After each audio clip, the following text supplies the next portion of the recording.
to get lost in time at the American Clock and Watch Museum, home to the largest collection of American clocks in the world.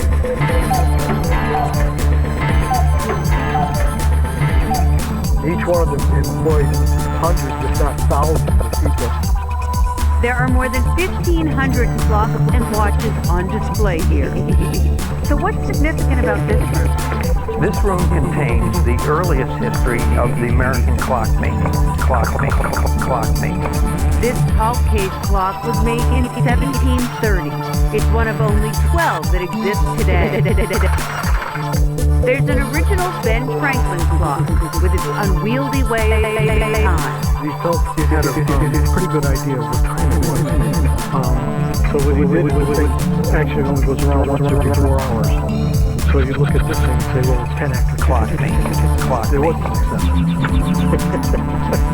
There's a crucifix watch dating to 1630, the museum's oldest timepiece. From the simple to the sublime, the museum showcases American culture with its collection. This was produced by 1959, and you'll notice a clock that has a built-in cigarette lighter. It was considered perfect for the office or the bedroom. In the 1960s, about 60% of men and about 30% of women were smokers. Clock expert Tom Grimshaw thinks this wooden gear system is the museum's precious artifact. This was the introduction of the first truly mass-produced item in the United States. And with this, Bristol Red revolutionized clockmaking at the turn of the 19th century. Clocks were now out to the common man. You could not only reduce the cost of the material with wood, reduce the cost of production with cheaper labor, and you could now start making these clocks in fast volume clockmaking. We really dominated industrial processes in the 1800s. We were not just local leaders, we were clockmaking. After the 1840s, Bristol became the epicenter of the clockmaking world when Chauncey Jerome started exporting clocks, effectively shutting down Europe's specialty clockmaking guilds and creating the concept of mass production. Clockmaking. These buildings were all part of the Welch Clock Company and ultimately the Sessions Clock Company. Clockmaking. In its heyday, Bristol and the surrounding towns were home to about 200 factories. Each one of them employs hundreds, if not thousands of people. The city streets still lined today with the stately homes of wealthy clockmakers from an era gone by. This is the clockmaker's home from the 1800s. I believe this one, and definitely this yellow house. Mel Brown has an intimate relationship with the museum and its clocks. Clockmaking. You might even call him Father Time, since he's one of only 2 so-called cranks who care for clocks. And you're here like clockwork every Friday. Every Friday. Paul and I share the responsibility of winding these. He's been here for 10 years, charged with keeping 75 of the clocks continuously ticking. Clockmaking.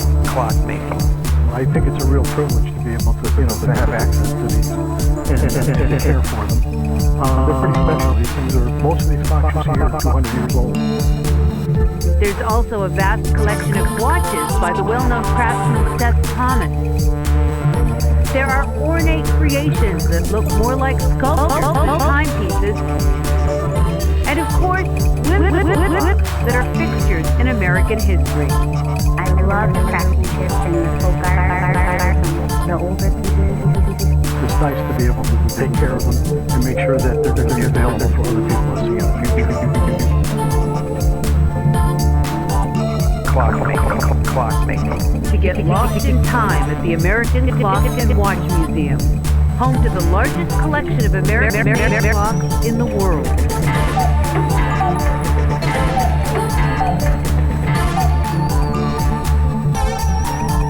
Clockmaking. There are more than 1,500 clocks and watches on display here. So what's significant about this room? This room contains the earliest history of the American clockmaking. clockmaking. This tall case clock was made in 1730. It's one of only 12 that exist today. There's an original Ben Franklin clock with its unwieldy way of time. We felt we had a pretty good idea of what time it was. So what we did was think, actually it only goes around once every 4 hours. So you look at this thing and say, well, it's 10 after. It wasn't successful. There's a crucifix watch dating to 1630, the museum's oldest timepiece. From the simple to the sublime, the museum showcases American culture with its collection.